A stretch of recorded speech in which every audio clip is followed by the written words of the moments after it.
Hi friends, welcome to DI Solutions. Here we are the discussed about the topic how to create the invoice in Zoho Books. അതിനായി sales മൊഡ്യൂളിൽ invoice എന്ന button click ചെയ്യുക. ഓപ്പണായി വരുന്ന വിൻഡോയിൽ new എന്ന button click ചെയ്ത് കസ്റ്റമറെ choose ചെയ്യുക. Branch invoice number auto generate ചെയ്ത് വരും. ഇൻവോയ്സ് ഡേറ്റ് ചൂസ് ചെയ്യുക. ടൈംസ് എന്ന് പറയുന്നത് പേയ്മെന്റ് റിസീവ് ചെയ്യുന്ന ഡേറ്റ് ആണ്. അത് നമുക്കിവിടെ ജനറേറ്റ് ചെയ്യാനായിട്ട് പറ്റും. ഗിയർ ബട്ടൺ ക്ലിക്ക് ചെയ്ത് അല്ലെങ്കിൽ ഇവിടുന്ന് ചൂസ് ചെയ്യുക. ആൻഡ് ദെൻ സെയിൽസ് പേഴ്സണെ ചൂസ് ചെയ്യുക. ഐറ്റം മെൻഷൻ ചെയ്യുക.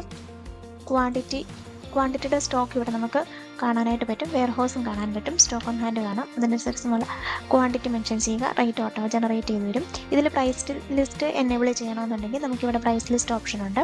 അതേപോലെ വെയർ ഹൗസ് മെൻഷൻ ചെയ്യണമെങ്കിൽ വെയർ ഹൗസിങ് ഓപ്ഷൻ ഇവിടെ ക്ലിക്ക് ചെയ്യുക. ഇതിലെന്തെങ്കിലും ഒരു ഓൾട്രേഷൻ ഉണ്ടെങ്കിൽ നമ്മളിവിടെ ഓൾട്രേഷൻ വയ്ക്കുക. ആ സെയിൽസ് ഓർഡറിന് എഗ്നിസ്റ്റ് ആയിട്ട് വരുന്നത്. ആഡ് ന്യൂ ആണെങ്കിൽ ന്യൂ റോ ആണെങ്കിൽ ഇവിടെ ആഡ് ന്യൂ റോ ക്ലിക്ക് ചെയ്യുക. ഇവിടെ ഒരു ഫയൽ അറ്റാച്ച് ചെയ്യാനുള്ള ഒരു ഓപ്ഷൻ ഉണ്ട്. നമ്മളിവിടുന്ന് സേവ് ആസ് ഡ്രാഫ്റ്റ് കൊടുക്കുക.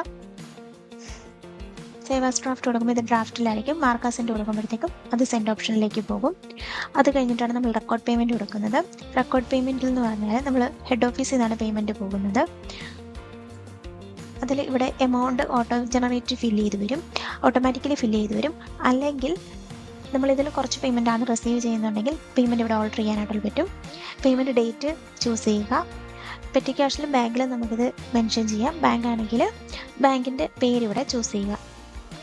ഫയൽ അറ്റാച്ച്മെൻറ്റ്സ് ഉണ്ടെങ്കിൽ ഇവിടെ അറ്റാച്ച് ചെയ്ത് കൊടുക്കുക. Record payment